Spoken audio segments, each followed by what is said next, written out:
Happy New Year, Dino. Merry Christmas. I hope 2021 will be at least a bit better than 2020. Although for me, 2020 was pretty successful, and 2021 began in the same fashion. What about you? You recently published a book on Gorsafi. Yes, Zoara. thank you. Yes, Zoara. Thank you for inviting me. And I think your sentiments, I feel similar. 2020, this last year, was very trying and difficult for the whole world. But for some of us, including myself and you, it wasn't so bad because we work alone and we write.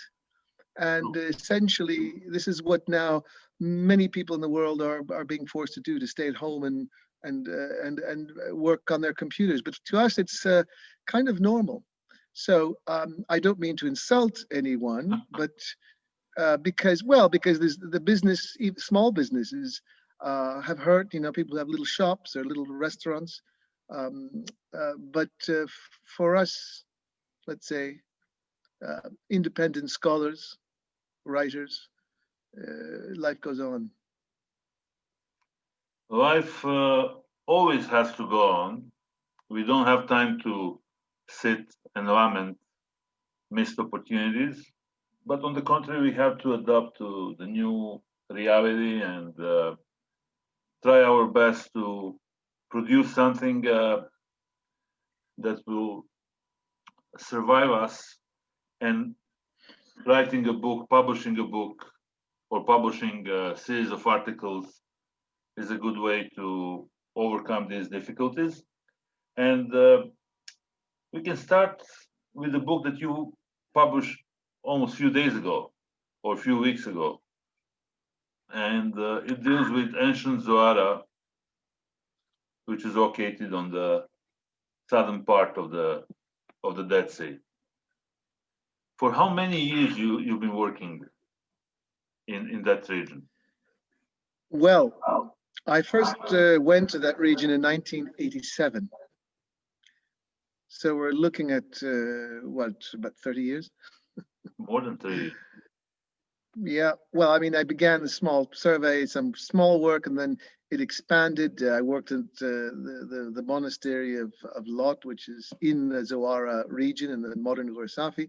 And then in the year 2000, or even actually a bit earlier, 1998, we initiated the Gorsafi Zoara project. But as I just said, the monastery of Lot is part of Zoara.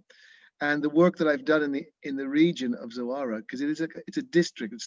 It's a city center, but it's also a large or relatively large area. So this book, I have 3 books really that I've been working on that are being published, but this specific one that was sponsored and published by the American Center of Oriental Research. Oh, now they've just changed the name. To remind you of the American Center for Research in Jordan, though, in Amman. In Jordan, yeah. Yeah, because there is the new reality and new terminology.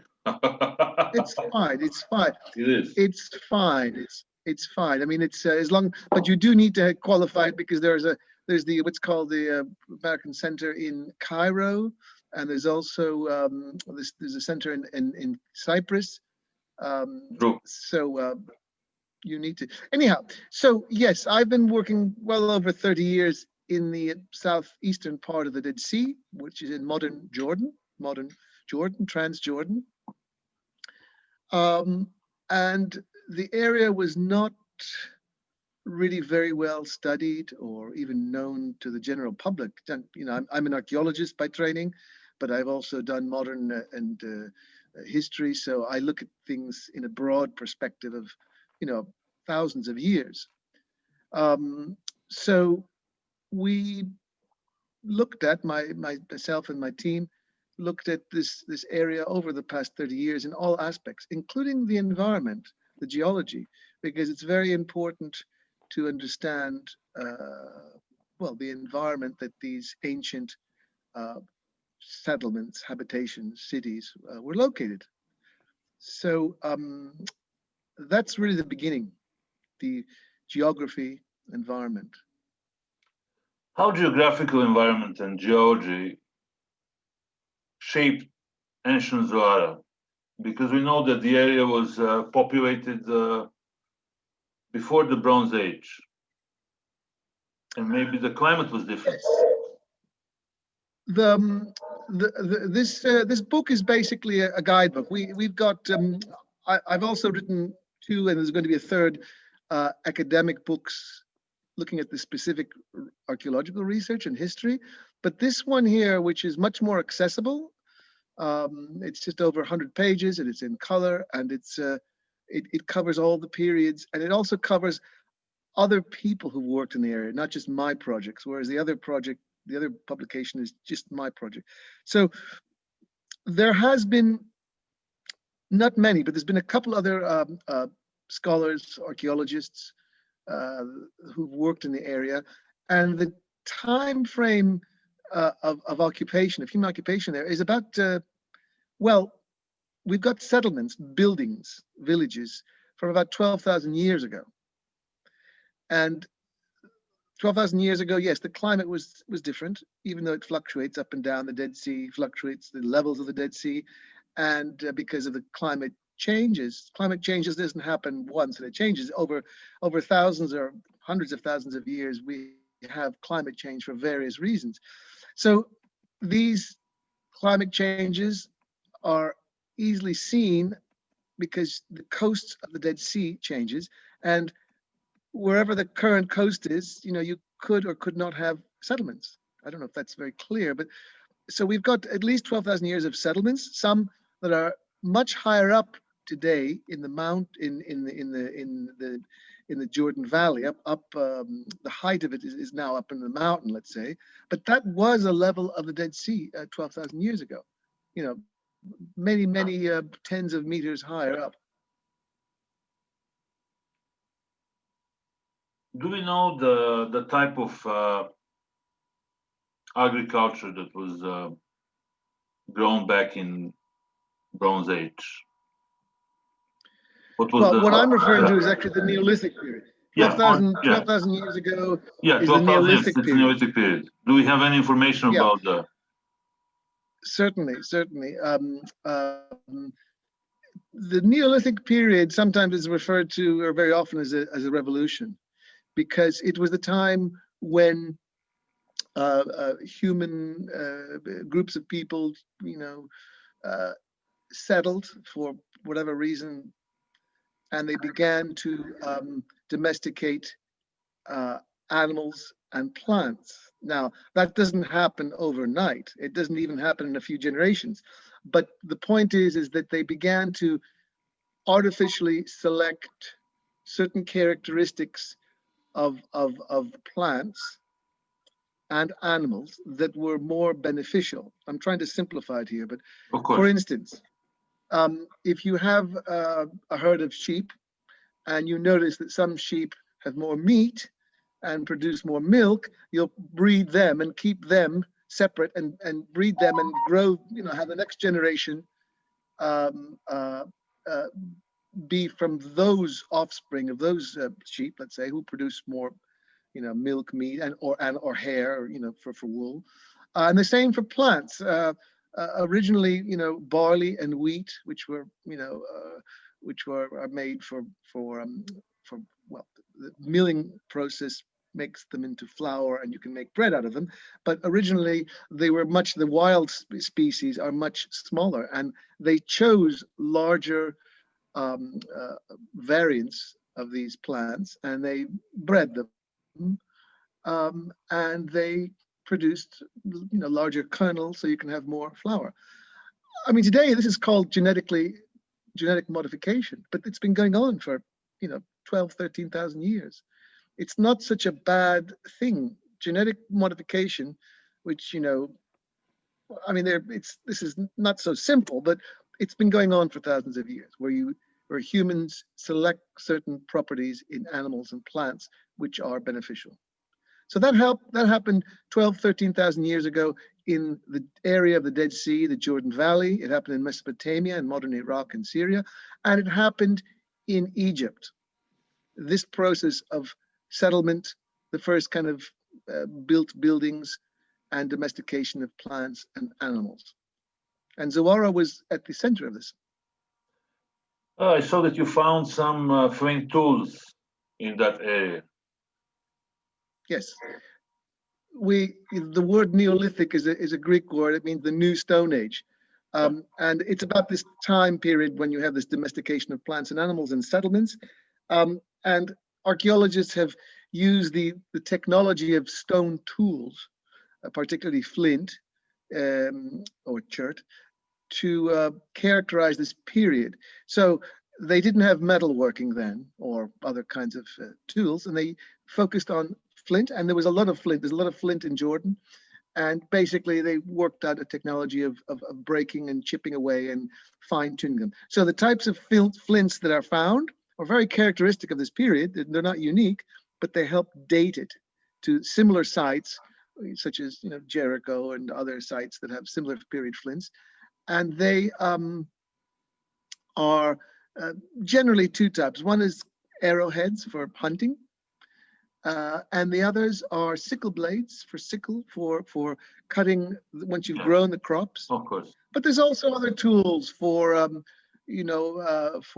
making hold, leather working perhaps, and things like that. And this technology lasted for thousands of years. In fact, it began in the Old Stone Age, the Paleolithic, which before we had actual human occupations. And that's the oldest period which we find also in the Jordan Valley and in Zoara. It's the time of early man sites, but we don't have settlements. We just have some larger flint tools, axes. So you think the first settlements were established later on in the Bronze Age? No, in the Neolithic, we have the first villages, what's called nucleated villages, houses up against each other with some sort of a central rough plan. 12, 13,000 years ago, 10,000 years ago. By the time of the so-called Bronze Age, early Bronze Age, which is about 5,000 years ago, very generally speaking, 5,000 years ago, these cities, these built settlements began to grow. They began to be more organized. We have evidence of, for instance, streets, and they also had walls around them, which means they had some kind of threat from external threat. So they have defensive walls. And what's characteristic about this so-called early Bronze Age, again, the technology of bronze making, your tools then begin to be made of copper alloys or bronze. You have also the first, the beginnings of writing, particularly in Mesopotamia. So you have what is sometimes, no, not sometimes, what academics call it the proto-urban period, the first period of urbanization of city life. Even though now we find the Neolithic 12,000 years ago also had a fairly sophisticated settlements, but they were more villages. This early Bronze Age was more complex. They call it the beginning of complex society sometimes, and proto-urbanism. Writing, keeping documents, keeping accounts of what was stored in the palaces. And a lot of these were, of course, focused on hierarchy too. So the first writings we know of also from other sites in the Bronze Age had a list of,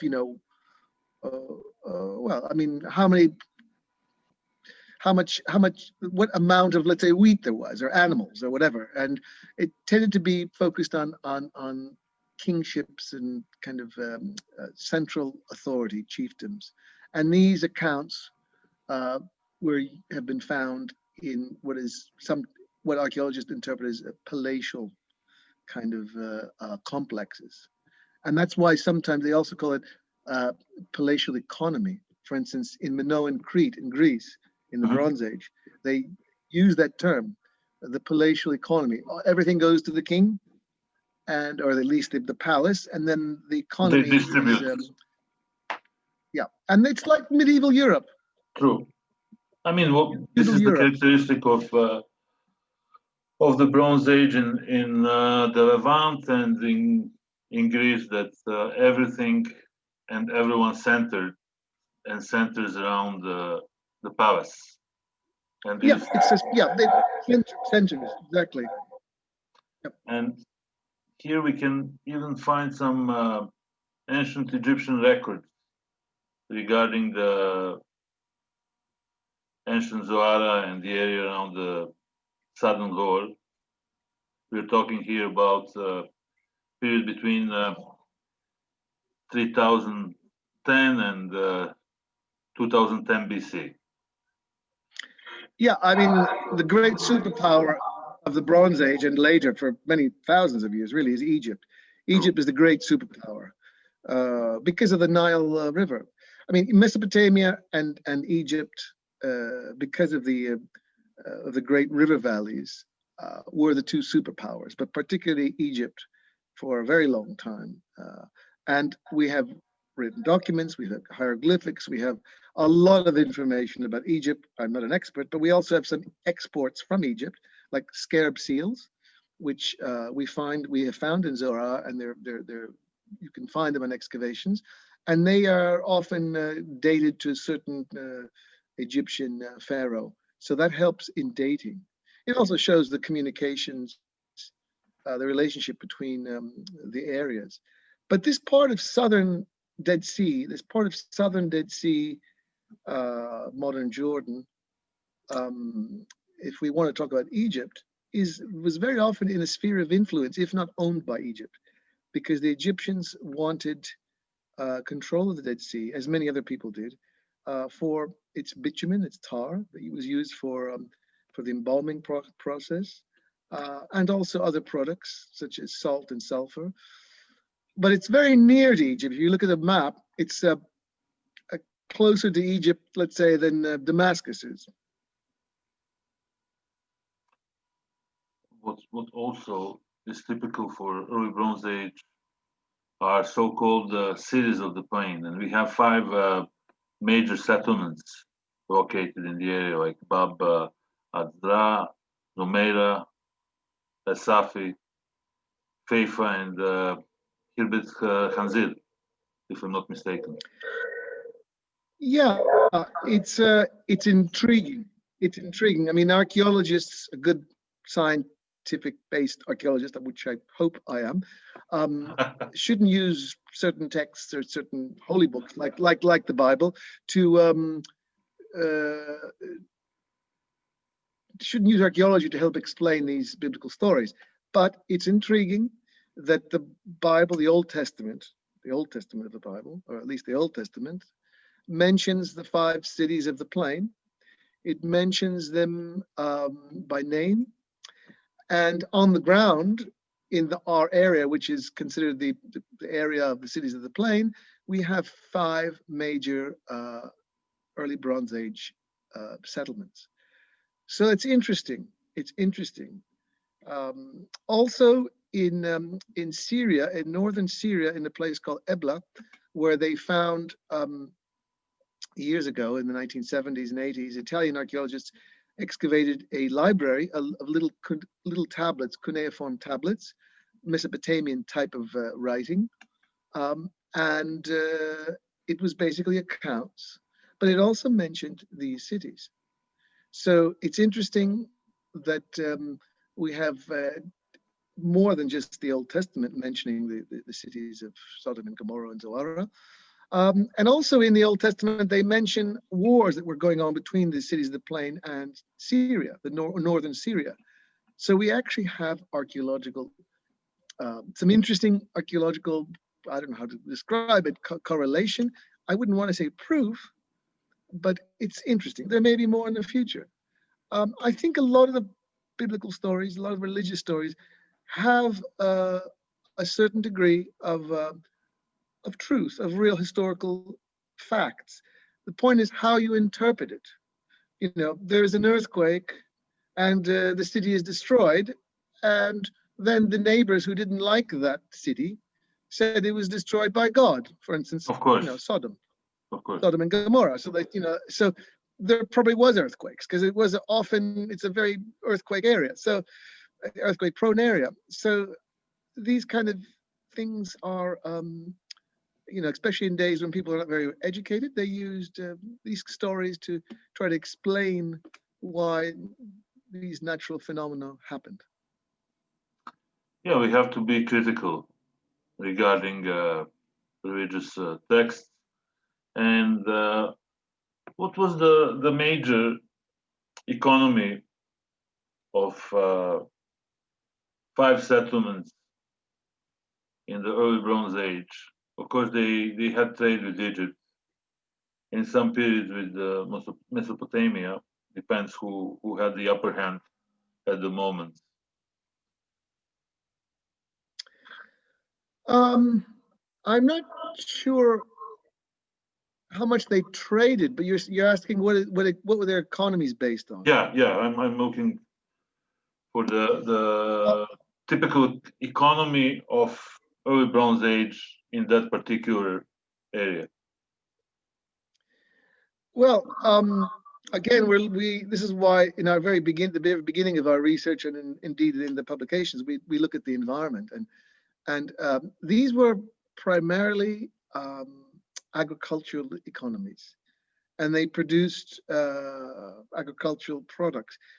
If we're looking specifically at Zoara and the cities of the plain, the areas southeast of the Dead Sea, because each of these 5 cities had perennial springs, in other words, constant freshwater source, they were able to have agriculture to grow plants and consequently animals for 12 months of the year, the entire year. What kinds of products? I think we're talking about primarily, again, wheat and barley in this Neolithic and early Bronze Age periods. There are some other products.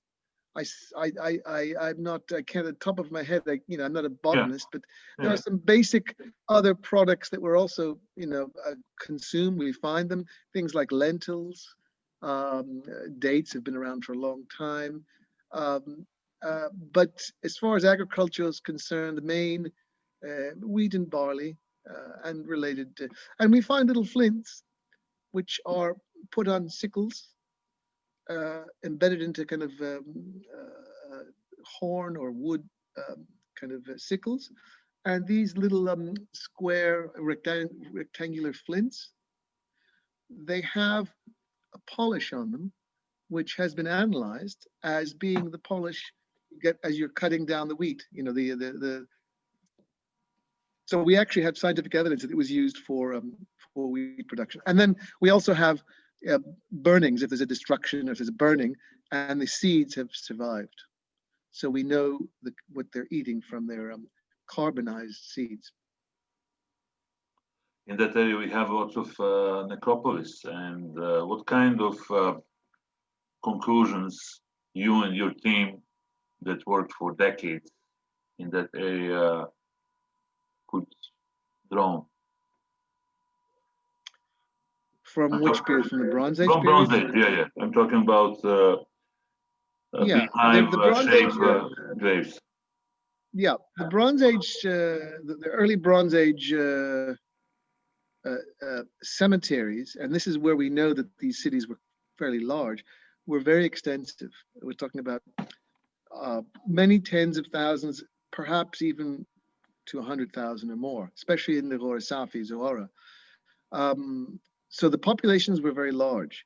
Now, because we haven't found all of the cities, and some of them are buried, and we don't know the extent of them, it's difficult to estimate the population. But from these cemeteries, we can ascertain a lot of information about the populations, but also the health of the population, and also what they're eating. Current studies are being done on teeth and bones, and you can tell the types of foods that they were eating from this, especially teeth. There is a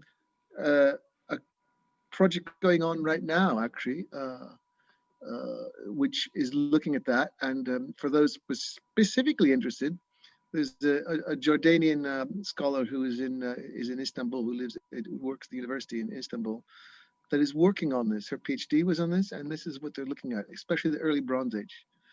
Rula Shafiq is her name. When we move to the Iron Age, which started in the plain around 900 BC, what is characteristic for that period is that settlements became large. Of course, they remain large, but they didn't have defensive walls, if I'm not mistaken. Yes. Well, first of all, in the area of the south end of the Dead Sea where we are, yeah, up until my surveying and our work, where we did find a large Iron Age, late Iron Age settlement, agricultural settlement, we did not have very much settlement in the area at all. There were some forts, some fortifications which may have kind of protected routes and things, but we didn't have cities. So we only really have one Iron Age city in the south, and that's in Zoara. And as far as we have seen, there hasn't been a wall around it. So what we can ascertain is that, yeah, it was a period, possibly a period of relative peace. I don't want to say, well, peace, or it was within the larger state. The states had grown, the state system had grown, and there was I mean, it wasn't the outside of the states, so it didn't seem to be threatened. But then again, limited work and really from only one site. But I think that's true for a lot of the Iron Age cities, that, you know, it was there aren't these fortifications you see in the early Bronze Age, but there are fortifications in some early Iron Age sites too. There are. What kind of artifacts you found from the Bronze Age in the area, you and your team? Well, again, most of the objects have been found in the necropolis, the cemetery, as you mentioned and I've just mentioned. So we have very typically roughly made pots, sometimes dozens of pots in one burial, handmade, or, you know, sometimes wheel made. By the way, the wheel made pottery was introduced in the early Bronze Age period too, but not very fine pottery, generally speaking. So lots of pottery, but they're also using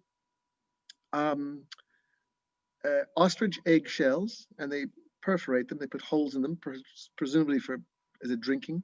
Also, alabaster mace heads, which are very typical Egyptian. So now we begin to get Egyptian connections. Some of the pottery, by the way, the shapes were very Egyptian-looking pottery. So, and the mace heads, which are ceremonial mace heads, are very Egyptian. We also do have some metalwork, some axes, and beads. Lots of beads and shell bangles from large shells, from large shells. There is also some worked stone, particularly in the south, south of the Warsafi, in the Fainan area, in the Wadi Araba. There's a typical green malachite stone, and that was used even in the Neolithic period for jewelry. It's a very typical kind of stone. And then we've got basalt, black lava stone called basalt, bowls, large bowls and smaller bowls, and those are typically used for grinding, like for, you know, mashing up your cereals. And so these were the most typical finds, stone and metal and pottery. And regarding a more dynamic period, which is Nabatean and Greco-Roman period, we have also historical accounts about the trade routes, about the importance of Zoara, which connected Gaza and Mediterranean with littoral and trade routes from Nabatean kingdom and from Arabian Peninsula. Yes. By the time of the 1st century BC, AD, the time of, around the birth of Christ. And the Nabateans had expanded. I mean, they're with their capital at Petra, of course. They had expanded throughout the area, and their limit at one point, went all the way up to Damascus. But it, generally was kept in south of the Wadi Mujib, the biblical Arnon River, and that was the national kind of the international border. So the Dead Sea area south of that, and where Safi or Zoara is located, was part of the Nabatean realm, part of the kingdom. Yeah. We don't have great centers. There aren't great cities like Petra, but it's certainly represented. You find pottery. We find evidence. There's some cemeteries, and again, they're using it for access to the Dead Sea, which has trade of tar, bitumen, salt, which was always very important. In fact, the Roman word for salary comes from salt. Certain soldiers were paid a certain amount of salt. There was access to salt, sulfur also, and a particular plant called balsam, a balsam plant, which was grown by the Nabateans and across the Dead Sea in the west. It was also grown by the Jews. It's known that it was grown by the Jews in Ein Gedi. And this particular balsam oil was very precious. And sometimes you find these little glass or pottery vessels in the burials, and this oil from the balsam oils were in these vessels. So the balsam oils were, basically ointments and kind of healing or self-healing kind of products. You find it today too. In fact, one of these balsam oils is on sale today. It's called St. John Wort's. Yeah. So also your team found lots of earrings from that period in Hilbert. Well, you get the finds you get from the Nabatean. I'm talking about finds. Yeah. Is typical, the pottery, the painted pottery, the other kind of vessels, drinking vessels, jewelry, gold jewelry, some rings, glassware, very typical Greco-Roman vessels of pottery, glass, and also inscriptions. We have also now the beginning of writing, or at least quite a lot of writing. So we have evidence of some stones, but also on paper, on parchment and paper, papyrus. So the Dead Sea Scrolls, for instance, are very famous. They were found in the West, not on the Jordan side, but it's the same period of the 1st century AD, BC, AD, and 2nd century. And Zoara is mentioned in one of the Dead Sea Scrolls. It's mentioned as a rich agricultural area, and it's mentioned also as a harbor in the south of the Dead Sea. So we have mention of Zoara in historical text now from the Roman period and the Nabatean period. Was Zoara part of the Christian pilgrimage route? As we also know that the site had the Christian churches and significant Christian population in early Byzantine period. Yes, perhaps I should explain the name of Zoara. Yeah. We talked about the Old Testament before. We talked about the 5 cities of the plain. Well, one of them was Zoar, which means the little city, Zoar, the small town. It was not one of the biggest ones. So that Bronze and Iron Age town was most likely Zoar. That name continues. It's used by the Romans, the Nabateans and the Romans, and then in the early Byzantine Christian period, the name remains Zoar. It becomes Zoara, but it's a slight change. It's on the Madaba map as Zoara, and by the time of the Christian period, it has become a fairly wealthy town, and the district of Zoara, with its port farther north, is well known in historical texts, but it's also the seat of a bishop. And that means that when you go to the records of the early Christian records, the ecclesiastic records in Nicaea, what's now modern Iznik in modern Turkey, but the Nicene councils, where all the bishops would gather from the Eastern Roman world, Eastern Roman Church Christian world, there was several bishops mentioned that came from Zoara. So that puts another kind of title onto Zoara. It was the seat of the bishop. And we have now found 4 or 5 churches, some with very beautiful ornate inscriptions on the mosaic floors with names, including the names of bishops like Apsis and other church officials in Greek, of course. This is the language of the early Christian period. So it's a very vibrant period in the early Christian period up until the 7th century AD. Have you worked on Kazan Church and Cemetery in Gor Mazra, which is also close to Gor Safis? The same area. It's the area which the locals call Kazan or Gor Mazra, is within the district of Zoara. And there is an ornate church with inscriptions that has been found, excavated, now it's being preserved.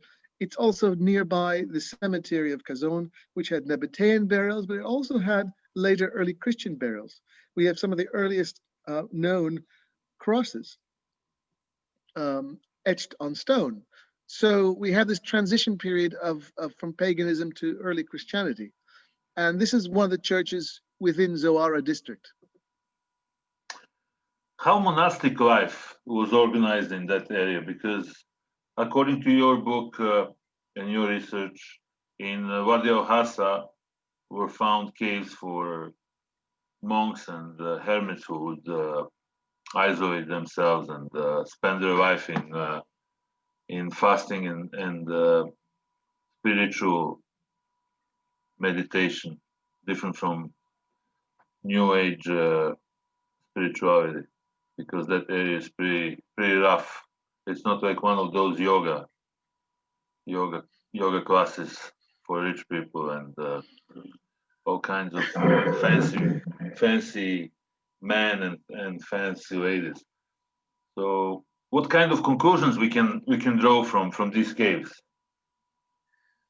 Well, if you're looking and studying early Christianity, a very important and very big part of early Christianity, and we're talking about the 4th, 5th centuries AD, was looking at the life of ascetic monks. Of course. And in fact, there was a great movement called anachoresis, which means in Greek movement away from population centers to the desert. And the objective, like many Oriental religions, because Christianity is an Oriental religion, there was an element of pain and suffering, or sacrifice, maybe that's a better word. And part of that was to put yourself in a difficult situation, not in the comforts of a nice house in a town or city. So this movement of anachoresis into the deserts, which was extremely unhospitable and dangerous, and often led to these monks or these ascetics dying, was a very important part of early Christianity. And we're talking the early part of Christianity. There were still people that were not Christians; they were pagans and others. So these people, these very strong-minded religious ascetic monks, had a lot. They were very spiritual and very strong spiritually, but they also ended up carrying a lot of their spirituality was translated into political power. For instance, a lot of the local people would venerate these ascetics. They would call them holy men. Often they would dedicate sites and churches to them. And the one that you just mentioned in the Wadi al-Hassa was a hermitage, which was probably related to one of these holy men that was up in his cave all alone and praying and whatever. And people would go and visit him and ask him advice for daily life. But we have other cases like this. Many caves especially around the Dead Sea area. In the Lisan Peninsula, we have several caves, and it also mentions there's etchings on the walls which mention a number of monks, and some of these ascetic monks, they gained so much political power that it was also acknowledged within the church officials, and several of them ended up becoming bishops. We know at least one of them ended up becoming the bishop in Jerusalem. We have another ascetic monk in North Syria who is extremely popular, and he ended up being the patron saint of Antioch. Antioch was like New York City then. It was a very big city, and this is Saint Simeon. Saint Simeon lived in a column. So these early Christian ascetics had to perform extreme deeds, going into the desert, sitting on a column, being by the Dead Sea where there's no food and drink water. Often they died. They also died, or they were attacked. It's an inhospitable area where in the summer temperature is 50 degrees Celsius. Anachoresis means you have to have this penance. You have to go out into the difficult places, and often you were killed. Also, you died, either starved to death. But again, they were following in the footsteps of Jesus Christ and John the Baptist. Today is the great day of John the Baptist, and yesterday was when Jesus was baptized. Great, very important days, and in fact, they're key days. The birth date, the 25th of December, is not necessarily if it's even the right day. But yesterday was of utmost importance. It's when Jesus Christ was proclaimed the Son of God. He was baptized. He was born. And when we are baptized, those of us who are Greek Orthodox, that's the important day. Not the day you were physically born out of your mother, but the day when you are initiated into the faith. And of course, this is for you guys who follow Gregorian calendar. For some churches who follow Julian calendar, Christmas started today. Yes, well, actually, all of the Russians and Eastern Europeans. These early Christian monks, these ascetics, were trying to follow in footsteps of Jesus Christ. And Jesus Christ, don't forget, did similar things like this, going off into difficult places. Yeah. And he followed the other great character, which is John the Baptist. And today is his day, John the Baptist. So, in fact, they call John the Baptist's full name is the forerunner. He's the forerunner to Jesus Christ. Prodromos. Of course, preteča in Serbian. We're using different languages to describe the same concept of sainthood and the same concept of asceticism that John the Baptist lived during his life. And therefore the region is very significant for Christianity. And later on, during Islamic times, it became important also for newly established Muslim states and dynasties that continuously ruled the Hor, Safi, or Zoara, turning the area into a commercial hub, especially during Ayyubid and the Mamluk period. And we discussed that last time, mentioning your project on sugar factories, on sugar monopoly that Mamluk dynasty had in that region. Yep. And we describe and we explain why the sugar trade collapsed in that region. I think the most important thing is not just political shift in 1517, but also the development of sugar industry in other centers outside of the Middle East. So they didn't depend on sugar factories and sugar production in the Jordan Valley. What's your opinion about earlier Islamic states, Umayyad and Abbasid Caliphate. How involved they were in Zoara? Well, if you want to continue on, the kind of Christian period, the Yeah, Byzantine please. Christian we were just talking about, Yeah, um, what the next stage, the political stage, are the Umayyad of family, the course. Umayyad family based in Damascus, and there was this new religious revolution, really. The Umayyads swept into power very quickly, and for various reasons, the Byzantine armies lost and were routed. And so the area of Syria and Jordan and Palestine were dominated by the 640 AD by the Umayyads. The Umayyads, though, the ruling class, they came out of Arabia. They're Arabs, Arabic-speaking people. They were very clever because, first of all, they were allied to some of the Christian Arab tribes. That's what helped them defeat the Byzantine, let's say, Western Greeks, whatever you want to characterize them. But they were very clever because they were a minority and they want to win over the population of the Byzantine Christians in this area, including Zoara. So they had no problem. They did not persecute Christians. We have not a single church was destroyed. And in fact, the Christians did very well in this early first 100 years. The Umayyads also, as far as they were developing this new religion, but they were also developing a new culture. So if you look at things like pottery and glass or metalworking, Mhm. there was a continuity.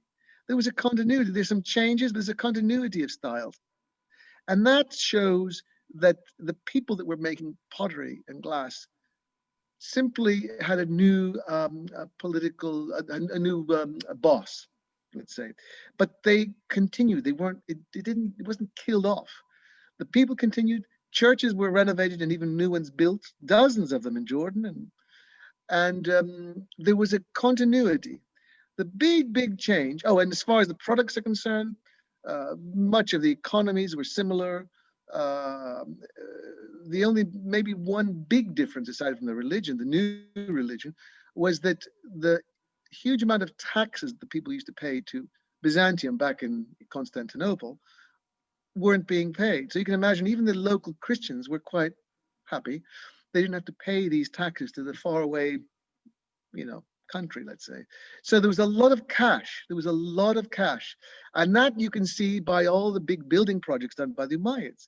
The Dome of the Rock, many other buildings, the desert castles that you get in Jordan, Syria, big building projects to win favor with the local Bedouin tribes and the local Arabs. But there was a lot of cash around. In Jericho, there's a great palace, Hisham's palace. Um, uh, so it's a wealthy time, it's a peaceful time, uh, and they're doing very, very well. Thank you. What happens? The big change happens in 750. This was a really big revolution and a bloody revolution. When the Abbasid family from Humayma down South Jordan, that's where their home Yeah, they're between territory. Petra and Wadi Musa. Yeah, yeah. And in fact, the family house has been excavated, and there's been some very interesting finds there. But when they took over when they fought against the Umayyads, and when they defeated them, they killed them. There was quite a bloody, real revolution, the Abbasid revolution. They pursued and killed all the members, even young children, members of the family, and they set up the new capital in Baghdad. They built a city. Baghdad was a didn't exist. So they created this new city. They created a new political system, and Islam began to become more Oriental in many of its teachings. Was more influence from the East. But that revolution from then on changed the areas that we're talking about in Zoara and modern Jordan, Palestine, changed because they became less important. It was not part of the land of Damascus, the Bilad al-Sham. it became less important. So after 750, we had some uh, uh, commerce because it was an important trade network, but it wasn't what it was like before, and that's when the area began to decline or be abandoned. I mean, from 6th and 7th centuries, you found the Mancala game board. When did you discover that Mancala board? I think last year or recently. No, the Mancala game boards Yeah. are found. We found several of them, in fact, and you can find them even in Roman sites. So that game probably goes back to the Roman period. You get them on floors sometimes. You get, for instance, in the Azra Castle. You get it in Casa Mushata. You get it. These are on the floors, but to actually have the game board on a stone is there are cases. There are cases of that. And if someone is interested in assembling all the game boards that are found in Jordan or in the Middle East, it would be an interesting project. There is, in fact, a museum in Switzerland called the Museum of Games, Musée des Jeux, I think it's called. And they have more information about this. But can you imagine there's a whole museum on games? But certainly the Mancala goes back, I think, to the Roman period. We'll leap over Ayubid Mamluk period because we mentioned that a couple of times. We don't have to be redundant. But if you want to say something about sugar mills, which is your specialty, please go ahead. Well, something new. Yeah, well, the only thing I'll say to connect again the Umayyad Abbasid period with the Ayyubid Mamluk sugar industry is that there was a product, an agricultural product. And again, the area, we're looking at the environment, it was well watered, so they could have these different agricultural products. So one agricultural product that came into the area before sugar was indigo. Now, indigo is a plant which needs lots of water and sunlight. It came from India and it was grown in the Gora Safi, and it was known to be the best quality. Now, indigo is used for the blue dye, the dark blue dye, what we have blue jeans today, let's say. But also the Bedouins use it for their clothing. It's supposed to be medicinal, but it's got this very deep blue color, even though you can have different shades of it. So the processing of this plant into a chemical dye for clothes needed knowledge of chemistry, how to transform this. And a lot of this came during this Abbasid period when the Islamic world was based in Baghdad, and science flourished. In fact, there was an institution called the Beit al-Hikmah, the House of Wisdom, where they translated ancient Greek documents and other documents, and they moved forward. So things like geometry and mathematics and chemistry and all kinds of sciences were advanced. And in this process was this knowledge of chemical industry, transforming products from a natural plant into a usable dye, a usable resource. This knowledge was continued, and this chemical process was also used. This knowledge of chemistry was also used in the next product, in the 12th, 13th century, 14th century AD, in the Ayyubid Mamluk period, for producing sugar. Because the big difference between products like indigo and sugar and your apples and oranges and tomatoes or whatever is you don't just grow them and go and pick them when they're ripe. You've got to change this product into something else. Of course. And in sugar, it's you take this, highly concentrated sucrose, highly concentrated sugar cane, boil it again, add additives, and crystallize it. You change its properties, and then you can use that product for, in this case, not for dyeing, but for adding to your foods to make them more interesting, giving you more energy, also for medicinal purposes. So sugar had a huge impact in In the the diet economies and the economy. of the diet and the economies of the Middle East, which is something the Europeans didn't know. So what I'm saying is, science in the Abbasid and following periods was at an acme in the Islamic world, and the part of the science was the knowledge of chemistry. So they combined the agricultural products with their knowledge of chemistry to produce this fantastic product that they could sell. Then again, we have another decline which occurred during the Ottoman period, which started, as I said, in 1517. The area became neglected. The sugar industry also declined. It was gone, and we don't have many. Yeah. What monuments we have and what fortifications we have from the Ottoman period? Well, the beginning of the Ottoman period, the 16th century, there's not a lot. A part of what things are changing, the politics and economics are changing in the entire, East Mediterranean, the Near East. This movement of not just one tribe, but many Turkish tribes moving west, putting pressures on the Byzantine world and Persians and others and Arabs. They changed the politics of the area, but at the same time, Europeans, the Crusaders, had learned, for instance, the knowledge of producing sugar. They took it to Cyprus, they took it to Rhodos, they took it to Madeira, to Sicily, and it was then, from the 15th, 16th century on, they broke the monopoly that the Arabs had, the Mamluk, Ayyub and Mamluk Arab, and they began to produce it in the West.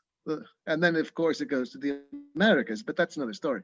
The point is that for political pressures from the Ottoman Empire, changes within the Arab world, and the fact that the Europeans now were able to process this product and didn't need to rely. The economy of the area, the agricultural economy and the economy of the area collapsed. There were military and political pressures. The Ottoman Turks come in. They were more interested in, going for the heartland of Byzantium and, places, central Anatolia and eventually Constantinople. And they didn't give that much attention to the area we're talking about, the Dead Sea area. There are registers, they certainly are there.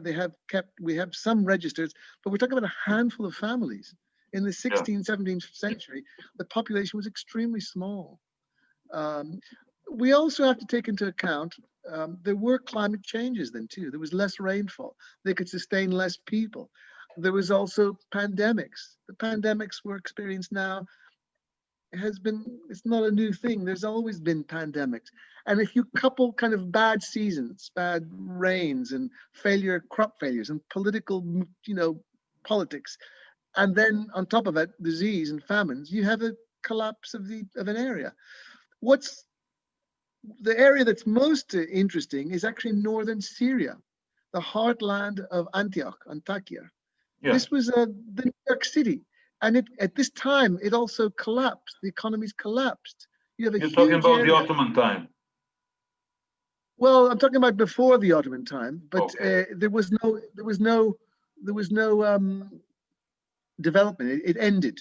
What I'm giving an example of is you have often a combination of factors that contribute to a collapse of an area, and that's probably more or less what happened in our area. Later in the mid 19th century, when there's this Tanzimat reforms in the Ottoman world, they were beginning to. Well, they felt they were beginning to lose power.